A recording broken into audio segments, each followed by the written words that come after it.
Hello दोस्तों, क्या हाल है आप सभी का।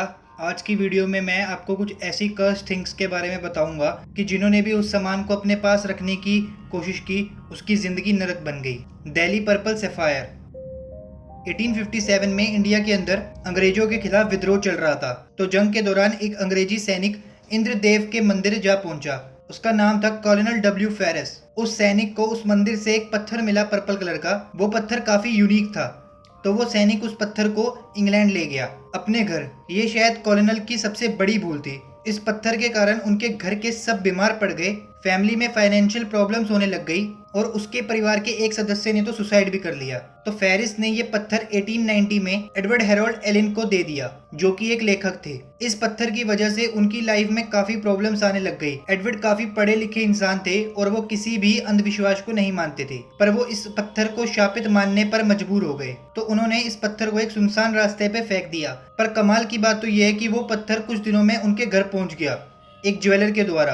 असल में यह पत्थर एक बेघर इंसान को मिला और उसने ये पत्थर एक जोरी को बेच दिया।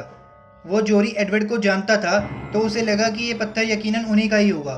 इस बात से एडवर्ड इतना डर गए कि उन्होंने इस पत्थर को नेशनल हिस्ट्री म्यूजियम को दे दिया, इस शर्त पे कि वो एडवर्ड के मरने के बाद भी 3 साल तक पत्थर को बाहर नहीं निकालेंगे। उन्होंने पत्थर को एक बॉक्स में डाल के दिया था और फ्यूचर में उनके परिवार वालों को ये पत्थर कभी छूने भी नहीं देंगे। उनके मरने के बाद ये पत्थर 1943 में निकाला गया और उन्हें इस पत्थर के साथ एक नोट भी मिला, जिसमें लिखा हुआ था कि जो भी इस पत्थर का मालिक बनेगा उसकी जिंदगी नर्क बन जाएगी।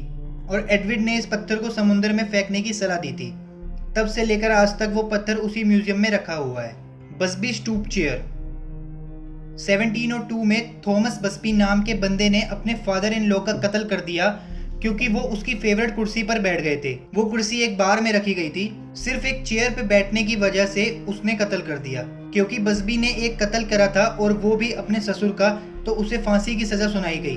तो बसबी ने फांसी से पहले एक श्राप दिया कि उसकी मौत के बाद भी अगर कोई चेयर पे बैठेगा तो उसकी मृत्यु हो जाएगी। इस कर्ज का पहला शिकार एक साफ सफाई करने वाला इंसान था, जो थक हार के उस कुर्सी पर बैठ गया रेस्ट करने के लिए। पर अगले दिन उसका शरीर फांसी पे लटका मिला, जैसे उसने खुद को ही फांसी लगा दी हो। उसके बाद एक ग्रुप ऑफ सोल्जर ने ये भ्रम तोड़ने के लिए उस कुर्सी पर एक एक करके बैठने की जरूरत करी और वो अगली लड़ाई में सारे के सारे मारे गए। उसके बाद एक क्लीनिंग लेडी फिसल के गलती से उस चेयर पे गिर गई, उसकी भी अगले दिन मौत हो गई।